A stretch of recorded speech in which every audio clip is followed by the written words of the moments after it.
semuanya, Assalamualaikum warahmatullahi wabarakatuh. Berjumpa lagi dengan saya Gina di YouTube channel saya Yalina Gina, khususnya di episode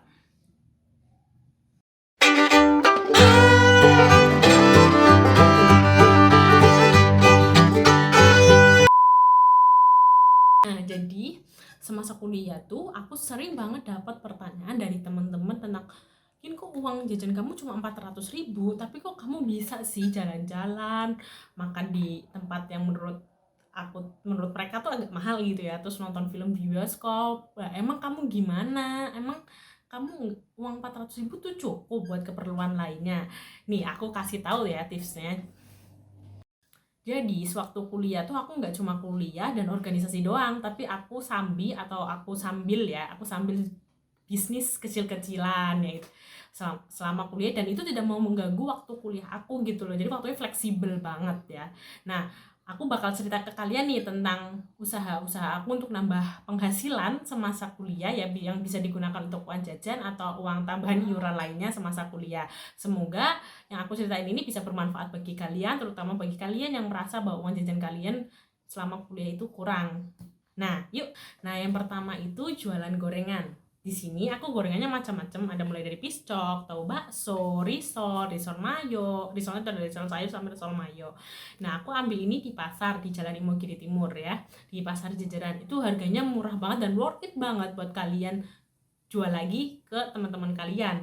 Nah, aku tuh ambil barang dengan harga sekitar 1.000, nanti kemudian aku jual di kampus sekitar harga 1.500. Jadi aku ambil keuntungan paling kecil 500. Kemudian kayak pesi piscok, karena piscok kan dari sana udah 1.500 ya, aku jual itu sekitar 2.500 karena piscok itu menurut aku harga jualnya bisa tinggi karena dari penampilan bentuknya itu udah bagus, terus enak lagi, jadi aku jualnya bisa harga lebih tinggi yaitu 1.000. Jadi aku matok keuntungan paling kecil itu 500 dan 1.000 rupiah paling tinggi. Nah, kemudian aku tuh dengan modal sekitar 20.000 atau 25.000. Tetapi sewaktu-waktu juga aku dapat pesanan dari fakultas lain gitu loh, dari teman-teman dari fakultas lain. Kayak misalnya sebelum kuliah tuh aku buat story ya, malam sebelum pulang tuh aku buat story di WA, kayak misalnya pengumuman teman-teman yang mau pesan PO makanan buat pengajar kuliah seperti gadi gorengan atau mungkin susu kedelai, bisa WA aku. Nah, jadi nanti aku catat ini teman-teman yang pesan apa saja. Jadi 25.000 itu kulakan aku sendiri, maksudnya dalam arti buat aku beli gorengan, buat aku jual, bukan pesanan. Dan kemudian nanti ada sekitar biasanya 15.000, 20.000 itu pesanan dari orang lain. Jadi keuntungannya sehari itu bisa mencapai sekitar 25.000 sampai 30.000 per hari.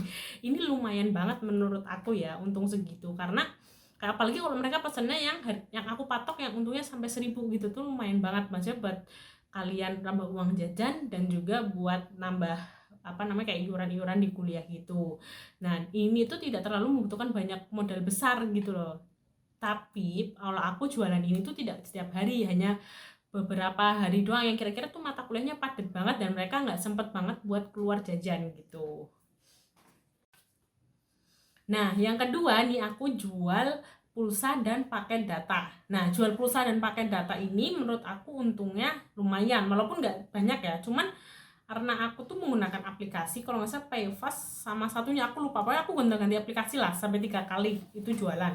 Nah, terus aku tuh karena kenapa aku menggunakan aplikasi, karena dengan menggunakan aplikasi itu metode pembayaran banyak. Jadi aku deposit saldo, misalnya aku deposit saldo 150.000, tapi aku tuh bisa ngelayanin orang yang mau beli pulsa biasa atau pulsa reguler, paket data, dan juga bisa teman-teman misalnya ada yang mau beli Shopee, terus OVO, itu bisa melalui aku, dan itu menguntungkan banget. Walaupun untungnya nggak seberapa, tapi semakin banyak yang beli tentu saja akan semakin menggunung untungnya.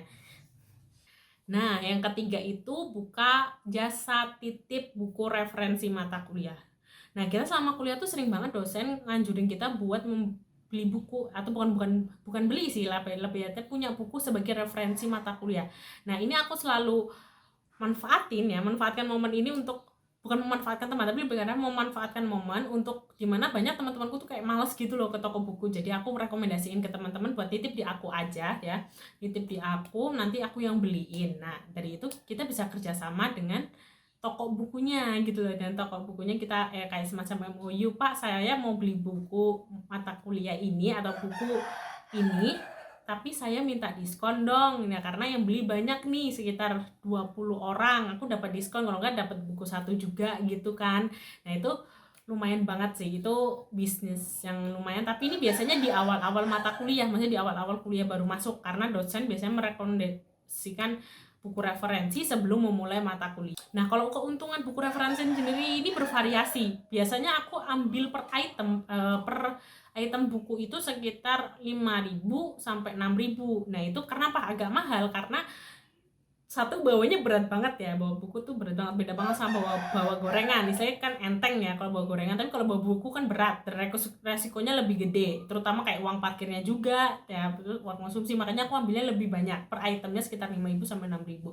Itu lumayan banget buat kalian bisa. Nah yang keempat itu jualan masker. Jujur aku jualan masker ini cuma sebentar banget, kayak sekitar sebulan. Dan karena kenapa aku nggak lanjutin, karena untungnya sedikit gitu loh. Maksudnya gini, antara pengeluaran sama pemasukannya tuh nggak sebanding gitu loh. Aku harus ngambil maskernya di salah satu temanku, temanku tahun pertama itu jauh tempatnya, otomatis kan aku rugi di bensin. Nah kalau orang pesen masker kan nggak tiap hari waktu itu nggak setiap hari, dan untungnya tuh sedikit. Paling intinya tuh aku lebih bancos ke bensinnya buat ngambil maskernya gitu. Jadi aku berhenti cuma sebentar. Tapi selama pandemi COVID-19 ini kalian bisa banget sih kayak jualan masker pas kuliah ya. Itu tentu menguntungkan banget sih.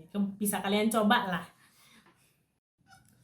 Nah, yang terakhir itu salah satunya yaitu jadi ojek mahasiswa pas ospek. Nah, jadi pas ini aku punya cerita ya. Jadi ada salah satu kakak tingkat alumni, dia tuh kayak punya platform gitu, bukan platform sih, tapi lebih ke arah menyelenggarakan mengajak teman-teman mahasiswa yang pengen nambah penghasilan ini buat jadi ojek online ya, atau misalnya ojek mahasiswa pas ospek gitu. Dan nanti pokoknya intinya tuh aku udah dikasih jatah sama kakak alumninya, itu dikasih jatah atau pelenggaranya ini untuk dikasih jatah sekitar 2-3 orang dalam sehari. Nah anaknya tuh udah jatah, kamu harus jemput anak atas nama ini selama 1 minggu selama ospek, dari pagi sebelum subuh sampai pas sore ya, jemput sorenya.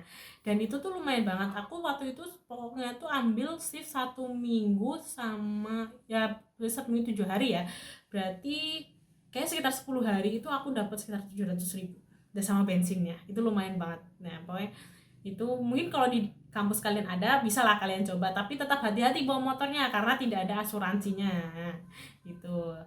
Itu bisa banget buat kalian coba, dan itu tuh nggak ganggu kuliah, karena waktu nggak tahu sih kalau di kampus lain ya, tapi kalau di kampusku nggak ganggu kuliah, karena di kampusku tuh kan kuliahnya pagi jam 7, sedangkan aku harus ngantar anak-anak tuh kan cuma jam subuh atau sebelum subuh, terus jemput itu sore mau maghrib gitu, jadi nggak ganggu kuliah sama sekali. Nah, jadi tadi itu semua usaha yang telah aku lakukan untuk menambah uang jajan aku selama kuliah, dan itu menguntungkan banget sih. Maksudnya dalam segitu aku bisa memenuhi kebutuhan aku selama kuliah, dan juga bisa jalan-jalan atau menikmati masa kuliahku seperti main sama teman-teman dengan uang hasil jualan itu ya. Dan yang paling penting itu apa? Bisa menabung dari uang tersebut dan membeli skincare tentunya. Nah, jika kalian yang merasa bahwa kuliah uang yang dijatah orang tua kalian masih kurang, atau mungkin ada kebutuhan lain yang mungkin tidak tercukupi dengan uang bulanan kalian bisa coba ide-ide usaha yang pernah aku lakukan atau pengalaman pribadi aku sendiri gitu. Cukup sekian, semoga menginspirasi. Sampai jumpa di video selanjutnya. Jangan lupa untuk memberikan komentar pada video ini, dan jangan lupa untuk like jika kalian suka, dan subscribe. Terima kasih. Wassalamualaikum warahmatullahi wabarakatuh.